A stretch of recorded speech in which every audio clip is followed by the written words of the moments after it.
Isoy. Okay na pa kita hinahanap pa. Ano, nakahanap ka na ba ng trabaho? Alam mo, nakausap ko na yung principal. Nasabi ko na yung kaso mo. Pag-usapan namin na total, medyo may kakulangan sa janitor dito sa school.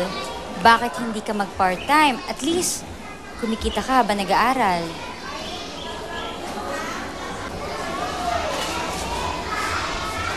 Ganun ba, ma'am? Salamat ho. Maraming salamat.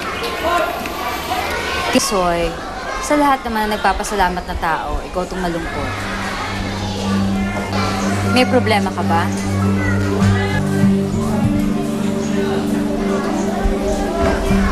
Si Elise ba yan?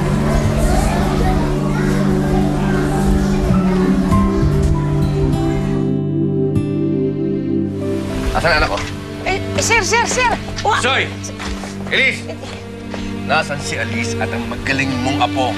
Ha? Sabihin mo sa akin, Tanda. At sinasabi ko sa'yo, pag napunta akong impyerno, daig ko pa ang demonyo, pahihirapan ko yung apo mo. Nasaan sila? Hindi ko alam kung nasaan sila, kung magkasama sila. Pero alam ko yung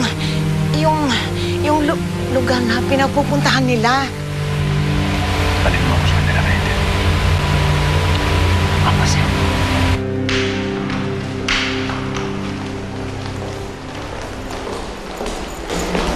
Well, if it isn't Ellen, the mayor's little whore. Hindi mo pala naiintindihan yung sinabi ko. Ang sinabi ko, kamusta ang parausan ni Mayor? Hindi mo na ako pwedeng alpastayan. Hindi mo na ako pwedeng tapat-tapakan dahil lalaban ako. Bakit? Dahil ginanyuman mo si Henry? Ha? Akala mo hawak mo na siya? Huwag kang pasisiguro, Ellen. Ikaw ang magpasisiguro, Leila, sa pamilya mo at kay Carlos. Dahil pagkatapos nito, sinisigurado ko sa'yo. Kukunin ko ang lahat ng ginawa mo sa akin. Kukunin ko si Elise. Kukunin ko ang anak namin ni Carlos. Huwag kang magmalaki. Dahil napaikot mo si Henry, ang yabang-yabang na akala mo kung sino ka. Hindi mo ako kilala. Hindi mo alam ang pwede kong gawin. Amateur ka lang kumpara sa akin. Sisimula pa lang ako, Leila. Huwag kang mag-alala. Ako ang tatapos.